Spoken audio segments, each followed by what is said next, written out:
It is a moment that many wait decades for, but one man is doing it at just 27 years old. Jordan E. Cooper is the youngest black playwright in Broadway history with his debut production, Ain't No Mo, and he's getting a stamp of approval from some big names in the entertainment world, including movie director Lee Daniels, who loved it so much he produced it, making his Broadway debut as well.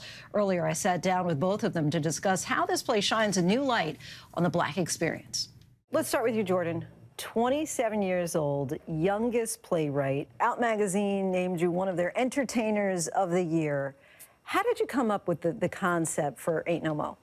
You know, Ain't No Mo really came from my own pain in a lot of ways.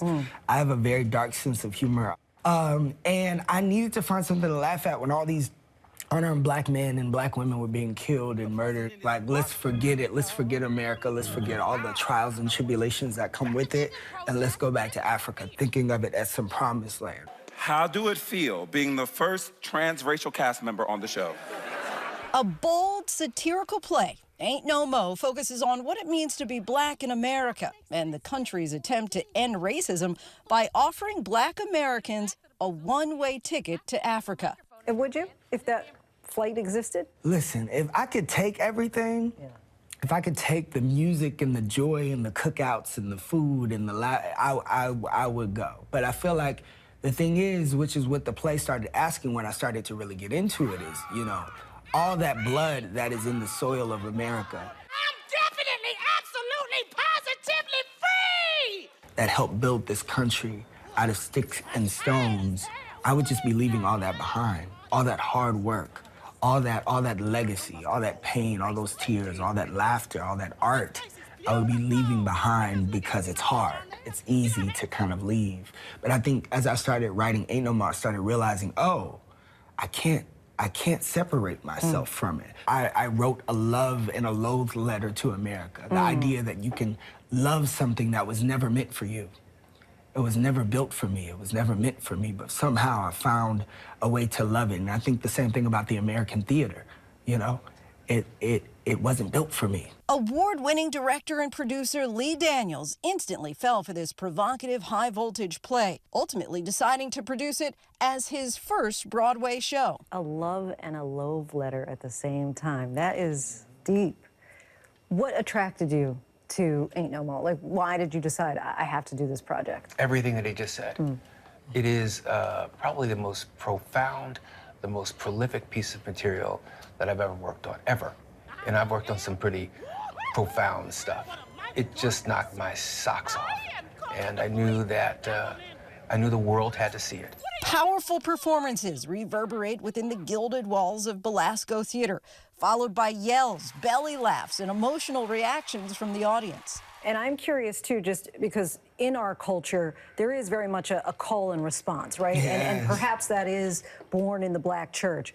But I was struck by, in the very beginning, it's loud, and it's involved, and it's engaged in the crowd. He starts off with a bang. After your leader is your...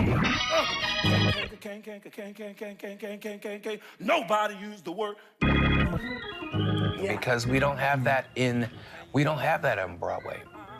It's call and response. It's to let you know that this is not a normal theatrical event. And I wanted to create something that I could shout if I wanted to shout in, you know? And I wanted to let other people come and actually engage. That's what theater is supposed to be about. It's an engaging art. Beyond audience engagement, the show is flush with thought-provoking metaphors and symbolism throughout. Tell me about Miss Bag. Miss Bag. Miss Bag. Miss Bag will be the carrier of our entire story as a people in this country as we make this glorious transition. So Miss Bag is a bag. She's this glorious, beautiful, beautiful bag who's the carrier of our entire story as a people in this country. And Miss Bag is basically carrying everything that we've ever created and contributed lives inside of this bag. When you were writing the character of Peaches, did you anticipate all along I'm going to play that role? No, not at all. I was scared to write it. let alone be in it. I hadn't written a queer character before, and I remember Stevie was like reading some of my other plays, and he was like, "These are great, but when are you gonna write a queer character? Like, what's your queer character?" And my internalized homophobic self, I was like, "What queer character? I would never write a queer." You know what I mean? I would never. And I sat down. And thinking about, you know, Black people leaving this country and who we are as a people, I also think about the issues that we have within our own community. And I think about what would it be if the blackest, queerest person was the one that everybody had to depend on to get on the plane. And that's where Peaches came from, this unapologetic, bold spirit. What's the message? I mean, because as I was watching it, I felt like there's a lot to unpack here. I think I'm getting it. I think I'm pretty knowledgeable, but I'm sure there's a lot that escaped me. There's a lot of messages, but the overall arcing message for me is to be proud of where we come from and to be proud of who we are, you know. It's not easy being Black in America. The show is expected to close later this month, one of many Broadway shows helmed by creators of color forced to end early. But the play attempts to show that while this is about the Black experience, it's difficult to separate that from the American experience because of just how deeply rooted Black culture is in this country. We took mud and sticks and stones and bricks, and we created something called a culture out of nothing, out of absolutely nothing. And those stones and those bricks and those sticks must be so beautiful because now everybody wants to live in that house called Black culture. And I think that that's really what the play is to be proud of everything that we fought for. It's hard as hell to fight, but to be proud of the battle. The blood that is in the soil that our ancestors bled is something to be proud of and cherished because they did it so we wouldn't have to. Our thanks to Lee and Jordan for that. Hi, everyone. George Stephanopoulos here. Thanks for checking out the ABC News YouTube channel. If you'd like to get more videos, show highlights, and watch live event coverage, click on the right over here to subscribe to our channel. And don't forget to download the ABC News app for breaking news alerts. Thanks for watching.